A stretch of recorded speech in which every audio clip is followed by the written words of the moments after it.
Home first finance company limited यानी HFFC India में एक हाउसिंग फाइनेंस कंपनी है। ये ज्यादातर सस्ते घरों के लिए लोन देती है। HFFC कम और मध्यम आय वालों को पहला घर खरीदने में मदद करती है। इस कंपनी के शेयर नेशनल स्टॉक एक्सचेंज पर होम फर्स्ट और बॉम्बे स्टॉक एक्सचेंज पर 543259 कोड से लिस्टेड है। HFFC बहुत सारे भारतीय लोगों की घर की जरूरत पूरी करने में बड़ा रोल निभाती है। ये खास तौर पर इसलिए जरूरी है क्योंकि सरकार भी सस्ते घर बनाने पर जोर दे रही है। HFFC सबको फाइनेंस की सुविधा देने और एक खास तरह के लोगों पर ध्यान देने की वजह से आगे भी आच रही है। कंपनी कितना अच्छा करेगी ये इस बात पर निर्भर करता है कि इंडियन हाउसिंग मार्केट, खासकर सस्ते घरों वाला सेगमेंट कैसा चल रहा है। 4 अप्रैल 25 को HFFC के शेयर BSE पर 1025 रुपये 95 पैसे और NSE पर 1025 रुपये पर ट्रेड कर रहे थे। HFC ने पिछले कुछ समय में अच्छा फाइनेंशियल परफॉर्मेंस दिखाया है। आइए कुछ जरूरी बातों पर नजर डालते हैं। फाइनेंशियल ईयर 24 में HFFC का कुल रेवेन्यू 1137 करोड़ 45 लाख रुपए था। इसी समय में कंपनी का नेट प्रॉफिट 305 करोड़ 72 लाख रुपए रहा। 31 दिसंबर 24 तक के 9 महीनों में HFFC का रेवेन्यू 405 करोड़ 95 लाख रुपए तक पहुंच गया। ये पिछले फाइनेंशियल ईयर के मुकाबले 37% ज्यादा है। इसके अलावा HFFC का Q3 FY25 का नेट प्रॉफिट 97 करोड़ 38 लाख रुपए रहा। ये आंकड़े दिखाते हैं कि HFFC लगातार कमाई कर रही है और प्रॉफिट कमाने में कामयाब है। HFFC का बिजनेस मॉडल सस्ते घर खरीदने वालों को होम लोन देने पर आधारित है।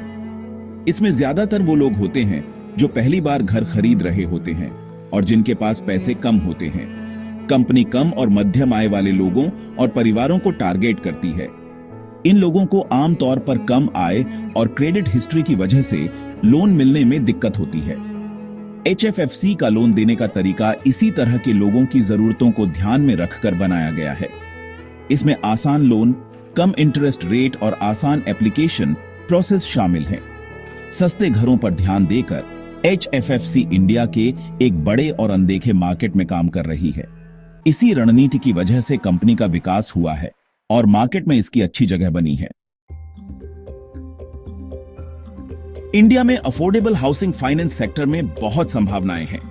इसकी कई वजहें हैं, जैसे बढ़ती आबादी, शहरों का विकास और सरकार की योजनाएं। इंडिया की आबादी बहुत ज्यादा है और बढ़ती जा रही है, जिसमें ज्यादातर लोग कम और मध्यम आय वाले हैं। प्रधानमंत्री आवास योजना यानी PMAE जैसी योजनाओं से सरकार सस्ते घरों को बढ़ावा दे रही है, जिससे इस सेक्टर में होम लोन की मांग और BRH रही है। इन योजनाओं का मकसद आर्थिक रूप से कमजोर लोगों को घर खरीदने के लिए मदद देना है। दूसरी कंपनियों से तुलना। HFFC का परफॉर्मेंस दूसरी कंपनियों के मुकाबले कैसा है, ये जानने के लिए जरूरी है कि हम उसके फाइनेंशियल आंकड़ों की तुलना दूसरी कंपनियों से करें। अफोर्डेबल हाउसिंग फाइनेंस में 2 बड़ी कंपनियां हैं, आवस फाइनेंसियर्स और LIC housing finance. Revenue growth, profit, asset quality और वैल्यूएशन रेशियो जैसे जरूरी आंकड़ों को देखकर हम समझ सकते हैं कि HFFC की मार्केट में क्या स्थिति है। HFFC के इन आंकड़ों की तुलना दूसरी कंपनियों से करके हम उसकी खूबियों और कमियों को समझ सकते हैं। उदाहरण के लिए HFFC के नेट इंटरेस्ट मार्जिन यानी NIM की तुलना आवस फाइनेंसियर्स और LIC हाउसिंग फाइनेंस से करने पर पता चलता है कि वो कितनी अच्छी तरह काम कर रही है और इंटरेस्ट रेट में बदलाव का असर उस पर कितना पड़ता है। भविष्य की संभावनाएं और इंडस्ट्री के ट्रेंड्स। HFFC का भविष्य भारतीय अर्थव्यवस्था और हाउसिंग फाइनेंस सेक्टर पर निर्भर करता है। आने वाले सालों में कई चीजें इस इंडस्ट्री की ग्रोथ को प्रभावित करेंगी। भारतीय अर्थव्यवस्था के आगे भी बढ़ने की उम्मीद है। हालांकि दुनिया भर की आर्थिक मंदी चुनौती बन सकती है। बढ़ती आमदनी और सरकार द्वारा सस्ते घरों को बढ़ावा देने से होम लोन की मांग बढ़ेगी, लेकिन महंगाई और बढ़ते इंटरेस्ट रेट से लोगों के लिए घर खरीदना मुश्किल हो सकता है और लोन की मांग कम हो सकती है। HFFC को आगे बढ़ते रहने के लिए इन चुनौतियों का सामना करना होगा। Share holding pattern. किसी कंपनी के शेयर होल्डिंग पैटर्न को समझने से पता चलता है कि निवेशकों का उस पर कितना भरोसा है और क्या जोखिम है। 31 मार्च 25 तक HFC के प्रमोटर्स के पास 14.25% शेयर थे, जबकि बाकी 85.75% शेयर पब्लिक के पास थे।